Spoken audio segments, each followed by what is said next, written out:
کون سی آواز ہے؟ یہ ذکر و اذکار کا طریقہ ہے صوفیوں کا۔ 37 سیکنڈ کی یہ ویڈیو سعودی عرب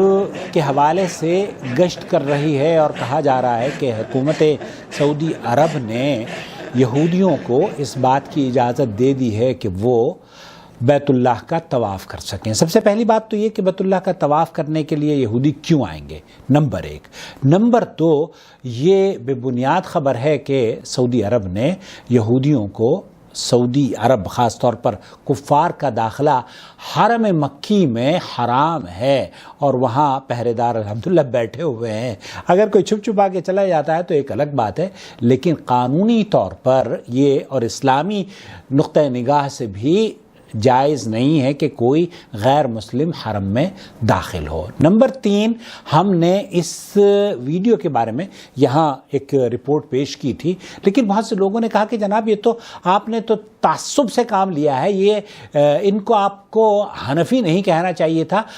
ہم کئی کمنٹس بھی آئے ہیں ہمارے چینل پر کہ یہ آپ کے پاس کیا ثبوت ہے کہ یہ حنفی ہیں، حالانکہ صوفیوں کے جتنے بھی مذاہب ہیں اس طریقے سے ہا ہا ہو ہا ہا کے نعرے لگانا اور ہونا ہونا ہا ہا ہا ہا یہ کرنا، یہ ساری کی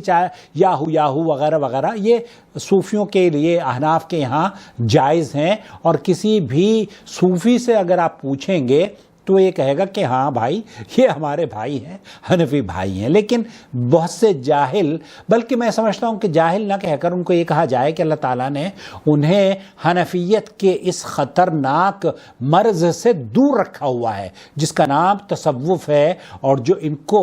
کتوں کی طریقے سے ہا ہا کرنے پر مجبور کر رہا ہے، اور حرم میں بجائے اس کے کہ یہ ربنا آتنا فی الدنیا حسنہ وفی الآخرۃ حسنہ وقنا عذاب النار کہتے، یہ ہا ہا ہو کرتے ہوئے وہاں پر، جیسے کہ انڈیا پاکستان میں صوفی اپنی خانقاہوں میں اور اپنے عرسوں میں کرواتے ہیں اور کرتے ہیں۔ خیر، النہار اخبار ہے، اس میں اس کی تحقیق لکھی گئی ہے، اور یہ میں ثبوت کے طور پر آپ کی خدمت میں اس کا لنک بھی اپنے ڈسکرپشن باکس میں دے دوں گا۔ انہوں نے لکھا ہے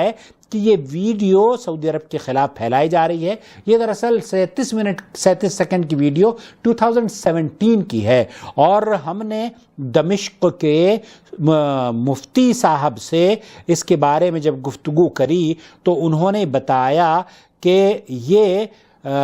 صوفیوں کا، احناف کا عقیدہ ہے۔ شیخ عبد الرحمن الحلو وهو قاض ومستشار فی المحکمہ الشرعیہ، انہوں نے بتایا کہ یہ فتویٰ بھی انہوں نے اس بارے میں نقل کیا تھا، اور کہا تھا کہ یہ انہم معتمرون یطوفون بالبیت العتیق ویذکرون اللہ تعالی بمراقبۃ الانفاس علی التحقیق۔ یہ صوفیوں کا ایک تذکرہ ہے، صوفیوں کا ایک طریقہ ہے اپنے نفس کو پاک کرنے کا، اور اتفق العلماء، اتفق الفقہاء، جو حنفی مذہب کے ماننے والے ہیں وہ اس بات پر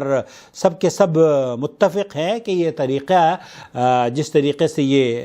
حرم میں گھوم پھر کر عبادت کر رہے ہیں، یہ جائز ہے۔ ومنہم من وہو ما علیہ اتباع المذہب الحنفی، اور یہ النہار رپورٹ کے مطابق اور مفتی شیخ عبد الرحمن الحلو کے مطابق یہ بیان کیا جا رہا ہے کہ یہ حنفی مذہب کے پیروکار، ترکی سے ان کا تعلق ہے، اور یہ اس طرح کے جو لوگ بستے ہیں صوفیان کرام، وہ بلقان الہند و پاکستان و بنگلہ دیش، اس طریقے کے اذکار کرنے والے ہند و پاکستان میں نے پچھلی اپنی ویڈیو میں آپ کو بتا دیا تھا۔ تو خلاصہ کلام یہ ہے کہ میں النہار کے توسط سے اس کا لنک ڈسکرپشن باکس میں آپ کی خدمت میں پیش کر دوں گا، تاکہ وہ لوگ جو کہ یہ جاننا چاہ رہے تھے کہ اس کی دلیل کیا ہے۔ عاقل صاحب نے کہا ہے کہ یہ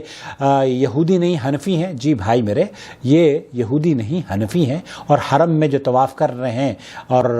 اب عجیب و غریب آواز نکال رہے ہیں۔ ایک صاحب کو تو بڑا حیرت ہوئی کہ جناب ان کو آپ نے حنفی کہہ دیا ہے، اور ان کو آپ نے کتوں کی طریقے سے زبان نکال کے، تو بھائی میرے اور میں کیا کہتا، میں اگر آپ کو برا لگا ہو تو میں معافی چاہتا ہوں۔ البتہ اتنا ضرور عرض کروں گا کہ حرم پاک ہے، اور اللہ رب العالمین سے دعا ہے کہ اللہ تعالیٰ اس کے مقدس اور اس کے تقدس کو برقرار رکھنے والا ہمیں بنائے رکھے، اور حرمین کی اس روئے زمین پر یہاں کے حکمرانوں کی اللہ حفاظت فرمائے۔ اور یہ وسعت نظری ہے سعودی عرب کی، میں کہتا ہوں اگر ان کے اوپر پابندی لگا دیتے نا، ان کو جیل میں ڈال دیتے، تو کہتے جناب یہ سعودی عرب نے ہمارے مذہب کے مطابق ہماری رعایت نہیں کری ہے، ہم سے پیار نہیں ہے سعودی عرب کو، اور اگر چھوٹ دے دی ہے تو کہہ رہے ہیں کہ جناب یہ سعودی عرب میں یہودی گھس گئے ہیں۔ اب سعودی عرب والے بیچارے کریں تو کیا کریں، دعا کیا کریں اللہ تعالیٰ حرم کی حفاظت فرمائے، اور یہاں کے حکمرانوں کو اللہ رب العالمین صحیح دین کی خدمت کرنے اور اہل اسلام کی انسانیت کی خدمت کرنے کی مزید توفیق نوازتا رہے۔ اپنا بہت خیال رکھیں، دعا میں یاد رکھیں۔ السلام علیکم ورحمۃ اللہ وبرکاتہ۔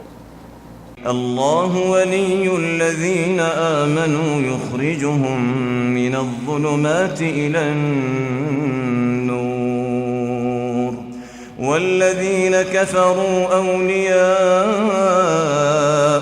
الطاغوت یخرجونهم من النور إلى الظلمات أولئك أصحاب النار هم فيها خالدون۔